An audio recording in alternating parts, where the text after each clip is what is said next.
हो। मैं आपसे क्या कहूँ, यहाँ पुश्ता टूटा, मकान ढहा 5 बजे, अभी रात के 9:30 पौने 10 बजे हैं। अगर रात को 9:30 पौने 10 बजे तक भी यहाँ पर निगम के कोई जिम्मेदार व्यक्ति या जिलाधिकारी के यहाँ से कोई जिम्मेदार व्यक्ति या विधायक जी स्वयं यहाँ पर नहीं पहुँचते, इसका मतलब कहीं ना कहीं पे इस क्षेत्र की इन लोगों की अनदेखी विधायक जी द्वारा की जा रही है। विधायक थे वो मौजूदा हालात में, उनका ना आना हमें बहुत तकलीफ पहुँचा है।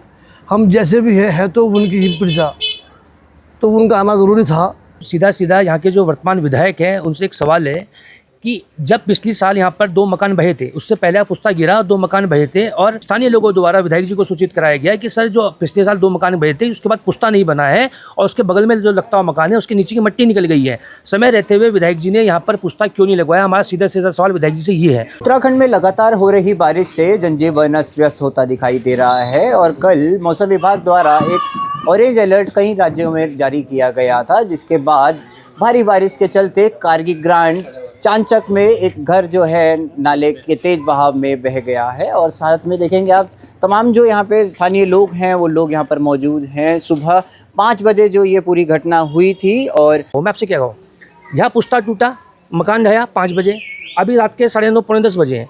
अगर रात को 9:30 पौने 10 बजे तक भी यहाँ पर निगम के कोई जिम्मेदार व्यक्ति या जिलाधिकारी के यहाँ से कोई जिम्मेदार व्यक्ति या विधायक जी स्वयं यहाँ पर नहीं पहुँचते, इसका मतलब कहीं ना कहीं पे इस क्षेत्र की इन लोगों की अनदेखी विधायक जी द्वारा की जा रही है।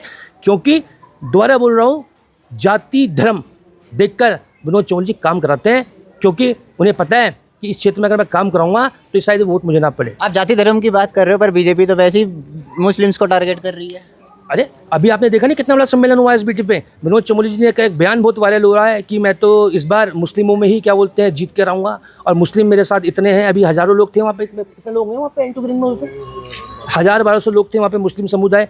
लेकिन विनोद चमोली, अच्छी बात है अगर आप कह रहे हैं मुस्लिम भाई आपके साथ है, हमें इससे कोई दिक्कत नहीं है, लेकिन इनके काम कौन करेगा? इनकी नाली, सड़क, इनके पुश्ते, इनके घर में भरता पानी, ये गंदगी, इसकी जिम्मेदारी तो लो आप, इसे काम भी तो करो। मैं तो कह रहा हूँ मुझे ज़रूरत नहीं है यहाँ पे आने की, आप इनके काम कर दिए सो आपके पीछे हो जाएंगे। हम तो नहीं चाहते ना, हम तो चाहते हैं कि काम हो। हमारा उद्देश्य क्षेत्र का विकास है, राजनीति नहीं है। अगर वो क्षेत्र का विकास करें, मैं तो आप सबको कहता हूँ आप सब लोग बीजेपी को वोट देना, कोई दिक्कत नहीं है, लेकिन वो काम तो करें।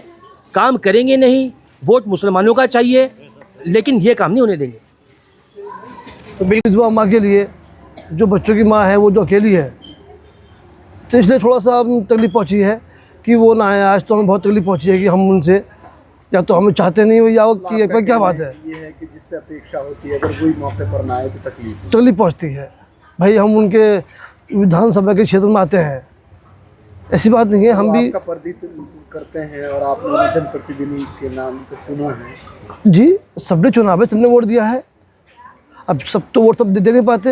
अब जो वोट नहीं, जैसे अब क्या पता कितने वोट दिया कितने नहीं दिया, आप उसका इल्ज़ाम टोटल मुसलमान पे लगा रहा हो। ये तो यही बात हुई है ना, हम मुसलमान तो इसलिए कोई आए नहीं है। यही काम कहीं दूसरी कॉलोनी में होता तो वहाँ मेयर भी होते, वहाँ पार्षद भी होते, वहाँ हर तरह के और 10 दूसरे कॉलोनी के पार्षद होते। मतलब आपको ये भी लग रहा है कि प्रदेश में जो राजनीति हो रही है धर्म के आधार सर बिल्कुल हो रही है, ये आप साफ देख सकते हैं। सुबह से हम यहाँ लगे हुए हैं, हमारे दोनों मोहल्ले एक भी कोई भी आदमी काम पे नहीं गया। सब मजदूर तबका है, सब ने अपनी मजदूरी छोड़ी है। 1000-200 जो भी करते होंगे सब यहीं लगे हुए हैं। तो ये सब की मोहब्बत है, तो वही मोहब्बत चाहते थे हम अपने विधायक से, अपने मेयर से, अपने जो भी सरकारी कर्मचारी हैं, यही उनसे हम अफसर पहुंची कि सुबह 5 बजे से लेके मतलब सर बहुत तकलीफ पहुंची है।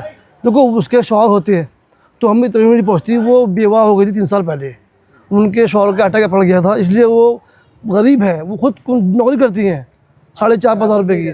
जी आप यही रहते हैं? मैं यहीं पर रहता हूँ, मेरा घर आगे वाली गली में है। अच्छा, रात ये बता रहे हैं कि 5 मिनट का फ़र्क रहा, ये महिला बाहर आई और तभी ऐसा हुआ रात जब बारिश पड़ी, हम आसिफ भाई, उस्मान भाई और मैं, हम तीनों मदीना मस्जिद में पानी आ गया था उस गली में। हम वहाँ गए थे तो हम 3 बजे हम तीनों आदमी यहाँ पाए इस चौक पे ये मकान देखने के लिए, क्योंकि इसकी मिट्टी पीछे कट चुकी थी पिछले साल।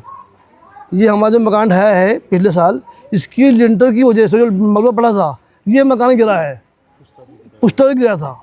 वो पुश्ता बन जाता तो इंशाल्लाह ये मकान गिरता नहीं। 1 साल जो पहले मकान गिरा था उसका जो अढ़ाया पड़ा है नाले के अंदर, उसकी वजह से पानी टक्कर मारी है और इन मकान गिरा है। इस बीच कभी विधायक जी को अवगत कराया हो कि यहाँ पर पुश्ते की जरूरत? सर तुम्हें सब पता है, कई मकान गिर चुके हैं। मकान गिर चुके हैं भाई। वो विधायक हैं, उनको हर चीज़ का पता भी है और होना भी चाहिए। पिछली बार जब मकान गिरे थे तो विधायक जी स्वयं यहाँ पर थे, क्योंकि मैं पिछली बार भी यहाँ पर आया था। तो विधायक जी यहाँ पर खड़े होकर अपना फोटो सेशन करा देते हैं कि भाई ठीक है कि मैं आऊँगा, करूँगा, देखूँगा।